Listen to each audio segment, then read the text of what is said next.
बड़ी चिंता वाली बात है जो आपने बताया कि जो छठे वेतन आयोग में 54% इंक्रीज था वो 7वें में 14.14% हो गया। 14.3। तो आप सोचिए 8वें में और जो रवैया चल रहा है सरकार का, तो 8वें में क्या होगा। पसंदीदा चैनल अंगवानी ओल्ड पेंशन की लड़ाई लड़ रहे साथियों। देखिए यूपीएस का नोटिफिकेशन गजट मतलब कह रहे हैं कि आ जाएगा, तो ठीक है वो जब आ जाए, लेकिन मैं जान रहा हूं कि अभी आपकी सारी नजर मतलब सारा ध्यान आपका जो है वो 8वें वेतन आयोग पर है। तो 8वें वेतन आयोग में जो एक खबर बड़ी चर्चा में फिटमेंट फैक्टर को लेकर कई साथियों ने हमें कमेंट में व्हाट्सएप मैसेज पर भी कहा था कि फिटमेंट फैक्टर पे थोड़ा सा कुछ समझाइएगा, आखिर वो होता क्या है। तो फिटमेंट फैक्टर इसलिए खबर में है क्योंकि कहा यह जा रहा है कि जब 7वें वेतन आयोग का जब गठन हुआ था उसमें जो कर्मचारियों का जो प्रतिनिधित्व करते हैं उन संगठनों ने 2.57 के आधार पर जो है, हालांकि उन्होंने मांगा था ज्यादा, लेकिन सरकार ने जो 2.57 फिटमेंट फैक्टर था 2.57, ध्यान से सुनिएगा, फिटमेंट फैक्टर था 2.57। तो उसको उससे जब जो वेतन आयोग ने जब मान लिया, जब वेतन आयोग की सिफारिश को सरकार ने मान लिया, उससे क्या हुआ, जो वेतन 7,000 था मिनिमम वो 17,990 हो गया, यानी कि 18,000 रुपए हो गया। इस बार जो चर्चा है, चर्चा में ये है कि इस बार कर्मचारी संगठन शायद मांग कर रहे हैं 2.86 का, यानी कि जो फिटमेंट फैक्टर 2.57 था 7वें वेतन आयोग में, उससे आपको जो है 7,000 जो मिनिमम वेतन था वो 17,990 हो गया, यानी 18,000 हो गया, सीधे 11,000 बढ़ गया। इस बार अब जब 8वें वेतन आयोग की बड़ी बेसब्री से एकदम मतलब बेचैन है लोग कि जितनी जल्दी अनाउंस हो जाए कि 8वें वेतन आयोग के गठन का, उसमें कह रहे हैं कि फिटमेंट फैक्टर जो है 2.86 कर्मचारी संगठनों ने मांगा है या उनका विचार है। तो कहा यह जा रहा है कि उसी आधार पर जैसे 2.57 पे 7,000 से 18,000 हो गया, यानी 17,990, यानी 18,000 हो गया। अगर हम 2.86 मान लेती है सरकार इस बार 8वें वेतन आयोग में, तो एक कर्मचारी का जो वेतन है वो आपका जो है 17,990 से अब जो वो बढ़ेगा वो बढ़ के 51,000 हो जाएगा। आप समझ रहे, लाख से आधा कम, 51,491 रुपए। नमस्कार साथियों, मैं आपके और वीडियो के बीच अचानक से आ गया, इसके लिए तो पहले माफी चाहता हूं, लेकिन बस 2 बात कह के मैं बस तुरंत चला जाऊंगा। आप वीडियो देखते रहें, 1 मिनट से भी कम समय लगेगा। तो साथियों बात यह है, एक तो चैनल को सब्सक्राइब करें, सब्सक्राइब करना बिल्कुल फ्री है, उसमें कोई पैसा नहीं लगता। और आगे आपको लगता है अगर संभव हो तो आप चैनल को ज्वाइन करके चैनल को आगे बढ़ाइए, चैनल को मजबूती प्रदान करिए, चैनल को जो रिसोर्स जो संसाधनों की जरूरत होती है उसको उससे निपटने में आप चैनल को ज्वाइन करके आप मदद कर सकते हैं। ज्वाइन, एक तो आप चैनल खोलेंगे वहां पे सब्सक्राइब के बगल में ज्वाइन का ऑप्शन होगा, या फिर डिस्क्रिप्शन में पहला ही लिंक है ज्वाइन, तो आप अपने मन से जितना आपको उचित लगे आप ज्वाइन करके सहयोग कर सकते हैं। तो आइए वीडियो देखते हैं। तो ये सारा खेल जो है वो फिटमेंट फैक्टर का है। जैसा कि हम आपको हमेशा से बताते रहे हैं कि हम कोई इधर उधर नहीं कि कर्मचारियों को लुभाने के लिए कुछ से कुछ बना दिए, कुछ से कुछ वीडियो बना दिए, कुछ से कुछ बातें कर ली। हम आपको हमेशा ऑथेंटिक और क्रेडिबल चीज बताते हैं। तो हमारे साथ एलन पाठक जी हैं, जिनके साथ हमने एक वीडियो पहले भी बनाया था कि आखिर ये पे कमीशन की पूरी प्रक्रिया क्या होती है, जिसमें कि उन्होंने बड़ी बेहतरीन चीज बताई थी, जिस पर कि ध्यान अभी तक मतलब बहुत लोग नहीं जानते होंगे, मैं तो कहता हूँ कि अधिकतर लोग नहीं जानते होंगे कि वो जो अभी तक मुगल ब्रिटिश कालीन फार्मूले से पे कमीशन बनता है, जिसमें कि आपके माँ बाप की गिनती ही नहीं होती थी। ये चीजें उन्होंने बताई थी। यानी जो पहला वीडियो था वो आप पे कमीशन का एक प्लेलिस्ट में बना हुआ है सेक्शन, उसमें वो वीडियो है, आप वहां जाके देख सकते हैं। तो वो पूरा इतिहास था कि देश में पहला पे कमीशन कब बना, पे कमीशन बनाते वक्त कौन से फार्मूले का ध्यान रखते, जो क्राइट फार्मूला था उसमें क्या क्या चीजें होती और कैसे विरोध हुआ था पे कमीशन का, पहला उस पर जबरदस्त विरोध हुआ, तब जाके सरकार को मानना पड़ा था। तो वो वीडियो एक इतिहास था पे कमीशन का। आज इस वीडियो में जो हम आपको बताएंगे ये होगा फिटमेंट फैक्टर के बारे में। फिटमेंट फैक्टर वो फैक्टर है जो आपकी तनख्वाह, आप समझिए लाख से आधा, यानी कि 51,000 बढ़ा सकता है अगर सरकार ने, जो कर्मचारी संगठन, जैसे कि खबर है कर्मचारी संगठन 2.86 फिटमेंट फैक्टर मांग कर रही है, अगर वो मान ले तो जो न्यूनतम वेतन है वो 17,990 सीधे 51,451 हो जाएगा। तो हम सीधे चलते हैं एलन पाठक सर के सर। एलन पाठक सर, बहुत स्वागत है सर आपका अंगवानी पर फिर से। पाठक सर हमारे, पाठक सर जो modern rail coach factory Raebareli में है उनके महासचिव है, जनरल सेक्रेटरी वहाँ का जो मजदूरों का यूनियन है, और AIRF जो कि ऑल इंडिया रेलवे फेडरेशन है उसके जोनल सेक्रेटरी हैं।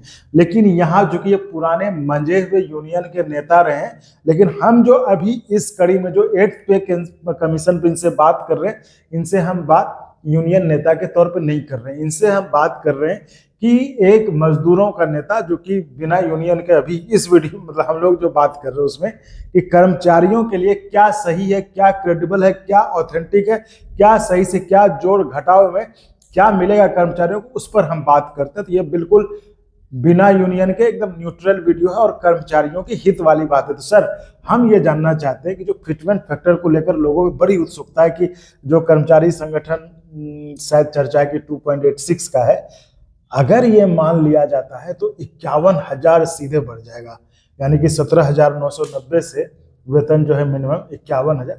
तो हम आपसे ये समझना चाहते हैं, खैर वो तो जो मांग होगी, जो कर्मचारी संगठन रखेंगे, सरकार क्या मानती है, पे कमीशन क्या रिकमेंड, वो तो उस समय होगा। हम आपसे सिर्फ ये समझना चाहते हैं कि फिटमेंट फैक्टर होता क्या है और फिटमेंट फैक्टर की गणना कैसे होती है। देखिए, जहां तक फिटमेंट फैक्टर की बात है जी, हमने पे कमीशन, जो पहला पे कमीशन था, उस पे कमीशन ने डॉक्टर रिक्वायर्ड का फार्मूला के हिसाब से न्यूनतम वेतन, मिनिमम वेज, ये निर्धारित किया था। ठीक है। उसके जो फैक्टर्स हैं, 12 फैक्टर होते हैं, उसके आधार पर वो मिनिमम वेज उन्होंने बनाया। जी, मिनिमम वेज बनाने में जो उस समय कर्मचारी का वेतन था, ये पहले वेतन आयोग की बात हम आपको कह रहे हैं। अच्छा, इसको अगर टोटल आप इसमें लें, उस फार्मूले को 1957 में ILC, इंडियन लेबर कॉन्फ्रेंस हुई थी, उसने उस फार्मूले को करते हुए भारतीय परिप्रेक्ष्य में जो Indian labour conference 15th ILC थी, उसने जो मापदंड निर्धारित किए, उसके बाद ये सारे वेतन आयोग उसी फार्मूले, उसी के हिसाब से भारतीय परिप्रेक्ष्य में ILC 15th लेबर कॉन्फ्रेंस ने एक निश्चित किया।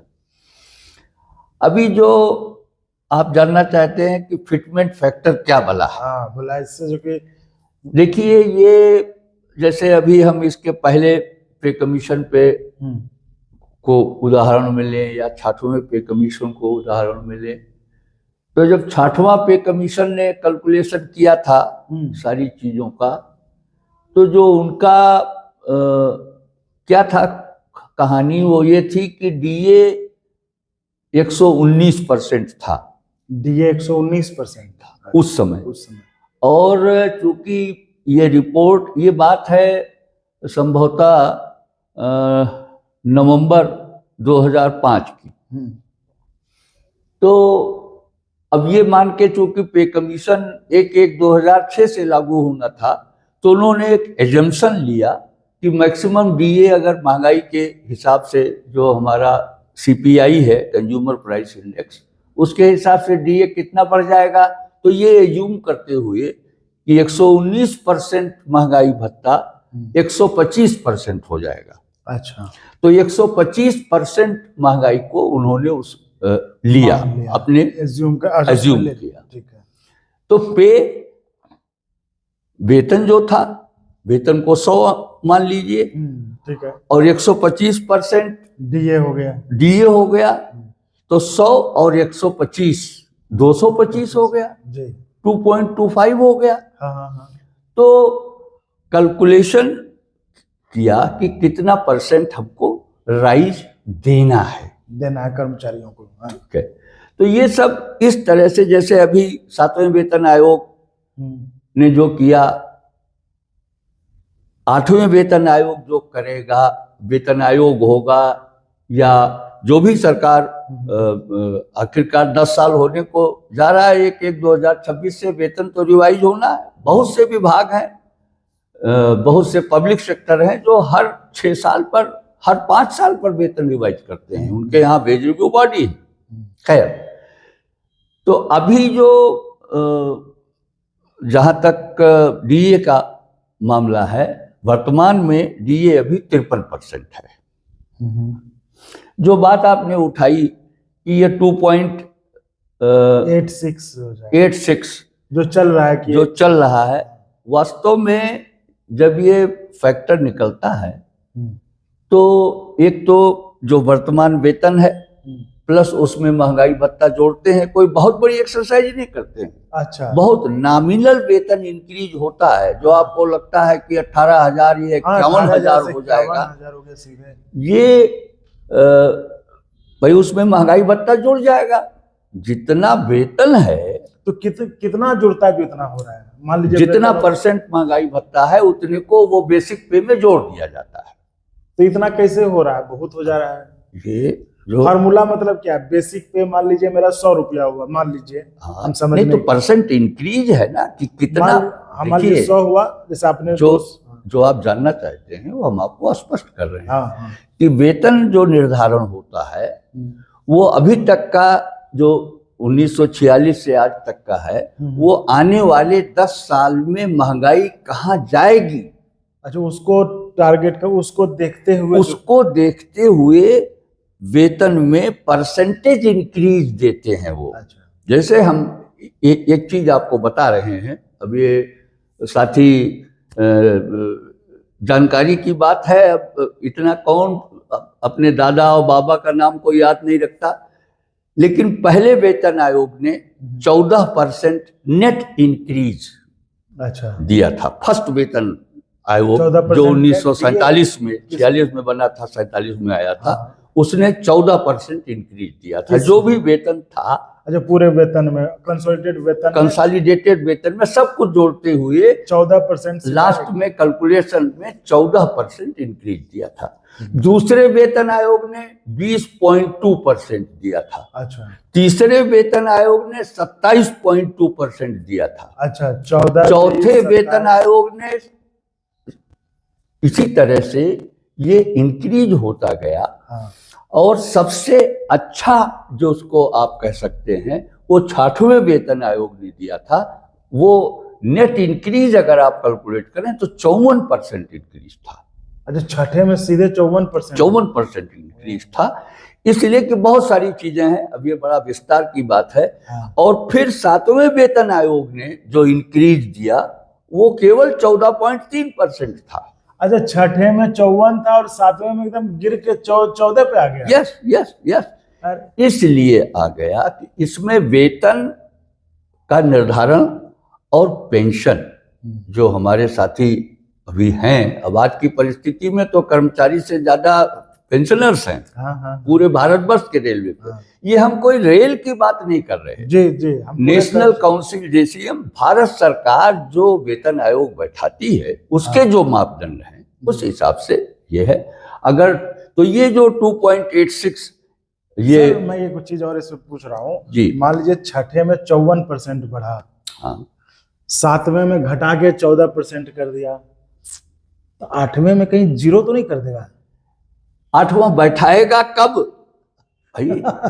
जो हाँ, ये बड़ा सवाल है। 1.5 साल मिनिमम अभी तक का, पहले वेतन आयोग से अभी तक का जो रिकॉर्ड है वो मिनिमम 1.5 साल लगा है पे कमीशन को रिपोर्ट देने, अपना रिपोर्ट देने में। आज आप नवंबर 21 में बैठे हैं और 1/1/26 से लागू होना है, तो 1 साल 1 महीने और 9 दिन का समय बचा है। 1 साल 1 महीने 9 दिन का समय बचा है, 1.5 साल इसको लगना है। तो 1/1/26 से जो कर्मचारियों की और देश के ट्रेड यूनियनों की जो चिंता है वो यही है कि भाई समय एक एक दिन ऐसा होता जा रहा है दिखता जा रहा, मतलब कि सरकार समय से रिपोर्ट ही नहीं दे पाएगी। जो महंगाई है वो सरकार के आंकड़े अपने हो सकते हैं, लेकिन थोक महंगाई दर इतनी बढ़ गई है कि सरकार, आरबीआई भी चिंतित है इस बात के लिए। अभी आप स्टेटमेंट, कल का जो स्टेटमेंट आरबीआई गवर्नर का है शक्तिकांत दास का, उन्होंने खुद इस बात को कहा है कि भारत सरकार अगर अपने योजना खर्चों को कम नहीं करेगी तो महंगाई अनियंत्रित हो जाएगी और जो जीडीपी है उस पर असर आने की संभावना हो सकती है। खैर, कर्मचारी को तो ये 2.87 का फैक्टर दिया था उसने, हालांकि जो हम लोगों ने कैलकुलेशन किया था वो इससे ज्यादा था। और एक खेल और किया था सातवें वेतन आयोग ने। हम आशा करते हैं कि सरकार और ट्रेड यूनियन दोनों इस बात, ट्रेड यूनियन तो सजग हैं, जो पे स्केल का निर्धारण हुआ वो मिनिमम से लेके नॉन गजेटेड अराजपत्रित कर्मचारियों तक के लिए तो 2.57 रहा, लेकिन जैसे ही राजपत्रित जहां से स्केल शुरू हुए उनमें अगर कैलकुलेशन किया जाए तो वो 2.68, 2.57 नहीं, कुछ में 2.68 रहा, कुछ यानी में कि बड़े अधिकारियों के लिए वो बढ़ गया। तो ये जो असमानता है कि असमानता की खाई, अधिकतम वेतन भारत सरकार के कर्मचारी का, वो चाहे कैबिनेट सेक्रेटरी हो चाहे जिस पद पर हो, या न्यूनतम वेतन जो हमारा, जिसको हम हेल्पर कहते हैं भारतीय रेल की भाषा में, आप उसको प्यून कह सकते हैं और दूसरे विभागों में, तो ये न्यूनतम और अधिकतम इसके बीच की खाई, इसको कम करने की सलाह आईएलसी ने भी दी थी। अच्छा। और ये कहा था कि लगातार सरकार को ये प्रयास करना चाहिए, क्योंकि लिविंग वेज, फेयर वेज, ये दोनों अलग अलग बातें हैं। अभी तक हमको लिविंग वेज कि हम जी सकें, हमारे कर्मचारी सामान्य रूप से मर न जाएं, बच्चों को पढ़ा लिखा सकें, तो जितने भी फैक्टर होते हैं, तो ये 2.86 अगर कैलकुलेशन किया है तो हमें ये लगता है कि जिस तरह से महंगाई का दौर रहा है, 1 साल का वो लिया जाएगा, और सीपीआई है प्लस थोक महंगाई है, इन दोनों को हम कैलकुलेशन करेंगे तो हो सकता है कि हम लोग भी अपना एजेंडा बना करके सारा कैलकुलेशन, सारी चीजों का, जितने भी उसके 12 बिल जो है, खाने का, भोजन का, कपड़े का, लत्ते का, बच्चे की शिक्षा का, सोशल रिस्पॉन्सिबिलिटीज का, इन सारी चीजों का हम कैलकुलेट करते हैं। जो अन्याय हुआ था, जैसा हमने अपने साथियों को बताया हुआ है कि कर्मचारी का 3 यूनिट मान करके वेतन निर्धारण हुआ है, ये 3 यूनिट पे 18,000 आया है। एम्प्लॉय 1 यूनिट है, पत्नी 0.8 है और 2 बच्चे 0.6 हैं, ये 3 यूनिट माना है। माँ बाप उसके हिस्सा नहीं है। इस 8वें वेतन आयोग में इसके लिए जबरदस्त संघर्ष होगा कि 3 यूनिट का परिवार नहीं होगा, माँ बाप को परिवार में जोड़ना होगा और 5 यूनिट के हिसाब से ये वेतन दिया जाएगा। तो ये इस तरह का कैलकुलेशन। तो सर ये 2.5 से मान लीजिए, तो देखिए मीडिया में खबर चल रही कि संगठन मांग रहे हैं 2.86, ठीक है, मीडिया की खबर अभी आज लोग कितना विश्वास करते हैं, हम भी छोड़िए उसको। अभी हमने कोई कैलकुलेशन नेशनल काउंसिल जैसी हमने ये सारा फिर से, जब हम पे कमीशन सरकार घोषित करे तो हमारे तो ये एक्सरसाइज है, कम से कम 3-4 महीने लग जाता। हम भी देश भर से आंकड़ा इकट्ठा करते हैं, सरकार अपने आंकड़े लाती है। तो वही कह रहे हैं सर, हमें उससे कोई मतलब नहीं। मीडिया पे देखिए लोग कितना यकीन करते हो, जाने दीजिए अलग बात है। हम ये सिर्फ आपसे जानना चाहते हैं, क्योंकि इस वीडियो को हम बिल्कुल एक न्यूट्रल और एक इंफॉर्मेशनल वीडियो बनाना चाहते हैं। ये 2.57 जो 7वें वेतन आयोग में था, और जो अभी कहा जा रहा है कि चाहे 2.86 हो या 2.90 कुछ भी हो, ये तय कैसे होता है ये बताइए ना। कि ये कि 2.90 मान लीजिए, तो ये 2.90 कैसे बनेगा, 2.57 कैसे बना, क्या क्या जोड़े तो वो बना। देखिए हमने आपको वही बताया था कि 2.57 जो बना था, वो 7वें वेतन आयोग जी जी जी, वो बना था इस चीज को, उसके सारे जो 12 बिंदु हैं हाँ हाँ। उनके हिसाब से पर यूनिट कैलकुलेशन होता है। अच्छा, ठीक है, हाँ, पर यूनिट यानी एक्वायर्ड फार्मूला से ही वो एक्वायर्ड फार्मूला कह लीजिए। अब आज की डेट में या आप ILC 1957 15वां लेबर कॉन्फ्रेंस भारत की 15th ILC 1957 में जो मापदंड बने, वो मापदंड बने उसी एक्वायर्ड फार्मूला को और सारी चीजों को लेते हुए। और इसके बाद इधर बीच बीच में सुप्रीम कोर्ट के भी एक दो जजमेंट आए, जिसमें बच्चों की शिक्षा वगैरह को लेकर के हॉस्टल सब्सिडी और ट्रीटमेंट, क्योंकि जैसे जैसे बीमारियां बढ़ती गई, जैसे जैसे चीजें होती गई, तो ये सारे विभागों के लिए है। भारत सरकार के हर विभाग के पास अपनी चिकित्सा सेवा नहीं है। चिकित्सा की जितनी बीमारियां बढ़ती गई और जितने उसके हार्ट का, किडनी का, लीवर का ट्रांसप्लांट है या कोई चीज ऐसी है, तो ये सारे मापदंड प्लस स्कूलों में बच्चे की फीस, जितने में हमारे समय में MSc की जो फीस हुआ करती थी उसकी दूना आज KG की फीस है, लोअर नर्सरी की फीस है आज। तो ये सब सारे फैक्टर्स को लेते हुए और जो वेतन होता है, जैसे हमने आपको बताने की कोशिश की कि जब 100% वेतन था जी, 100 रुपया वेतन को 100 माना, 100 रुपए वेतन था, 100 रुपए वेतन था, 125 महंगाई थी, DA हमने कर लिया, तो 100 125 225 तो ये हो गया 2.25 हो गया, यानी कि 2.25 तो यहाँ से हो गया, यहाँ से हो गया। इसके बाद जो ये 12 बिंदु हैं, अच्छा उस पे पॉइंट फिक्स है, उसके पॉइंट जोड़ जोड़ के ये जो है जोड़ के ये कैलकुलेशन करके और प्लस नॉमिनल इंक्रीज वो कहते हैं। अच्छा, उसी से यानी कि हम जो समझने की कोशिश कर रहे थे आपसे फिटमेंट फैक्टर क्या होता है, तो फिटमेंट फैक्टर सबका जड़ जो है वही ब्रिटिश कालीन एक्वायर्ड फार्मूला है। ये कहिए अब आज की डेट में आप ये कह सकते हैं 15th labour conference, 15th labour conference Bharat ILC का होता है, उसमें से जो फार्मूला निकाला गया, तो उसी के आधार पर जो 12 पॉइंट्स हैं, उन 12 फैक्टर कह लीजिए आप, उन 12 फैक्टर के कुछ कुछ पॉइंट है, तो उसको जोड़ जोड़ के ये 2.57 2.75 2.8 उसको आप और स्पष्ट कर दूं मैं। जी जी, इतना तो आप समझ गए कि जो 2.57 था उसमें 2.5 तो आप समझ गए, जी जी, 100 वेतन, हाँ, और जो DA जो और 125 महंगाई भत्ता, वो जो हम आगे तो 2.25 हो गया। ठीक है, इसके बाद जो नॉमिनल इंक्रीज दिया वो 1.4229। अगर आप इसको देखेंगे पे कमीशन के सारी गणनाओं को, तो जो अब ये 1.4229 इंक्रीज जो लगाया होगा उन्होंने, वो आने वाले 10 साल में महंगाई के हिसाब से वेतन ऐसा न हो जाए कि इतना कम हो जाए, नहीं तो सरकारी नौकरी छोड़ करके लोग अपना प्राइवेट सेक्टर में चले जाएंगे। ये भी एक है जो योग्य, जिसके पास क्षमता है, योग्यता है और वास्तव में विजडम है, ज्ञान ले लेना और ज्ञान का उपयोग ये विजडम के आधार पर होता है, तो वो फिर सरकारी नौकरी छोड़ करके चला जाएगा। ये तो देश की बेरोजगारी है कि MSc हमारे यहाँ ट्रैकमैन में, मतलब M.Tech नॉट MSc, B.Tech और M.Tech हमारे यहाँ ट्रैक मेंटेनर में आ रहे हैं, group rest while group D में आ रहे हैं, इसलिए कि बेरोजगारी है इस देश में, उद्योग है नहीं, उद्योग और कहाँ चले जाएं।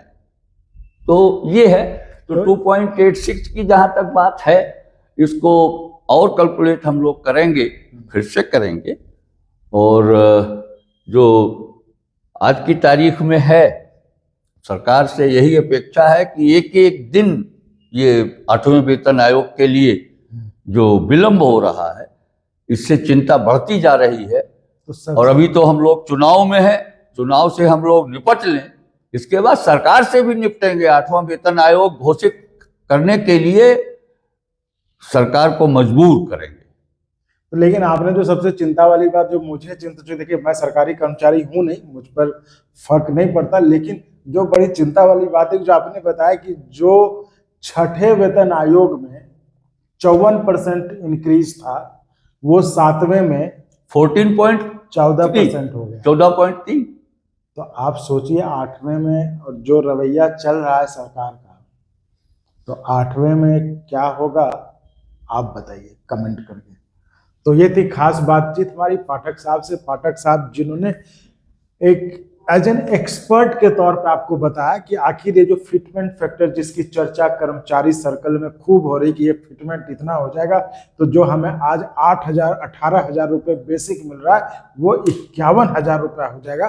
तो उस फिटमेंट फैक्टर की गणना कैसे होती है उसको हमने समझने की कोशिश की इस वीडियो में। तो साथियों इस वीडियो में इतना ही। आगे 8वें वेतन आयोग से जुड़ी हुई बहुत पॉइंट्स है, बहुत पेज है, बहुत खबरें भी हैं। अभी सरकार इस पे और क्या क्या करने वाली बहुत चीजें है। अभी ये राह आसान नहीं 8वें वेतन आयोग की कि अब 26 से लागू होना है तो कल हो गया, जैसा कि पाठक साहब ने कहा कि एक एक दिन भारी पड़ रहा है। तो इस पे हम जुड़ी हुई हर खबर, हर अपडेट से आपको हम रूबरू कराएंगे किसी और अगले वीडियो में। तो फिलहाल इजाजत दीजिए। आप ऐसे ही चैनल को लाइक शेयर सब्सक्राइब करते रहिए और संभव हो तो चैनल को ज्वाइन भी करिए, जिससे हमें आपके लिए ऐसे ही और गुणवत्तापूर्ण कंटेंट के निर्माण में मदद मिले। बहुत बहुत धन्यवाद। धन्यवाद सर। बहुत बहुत धन्यवाद आपका भी।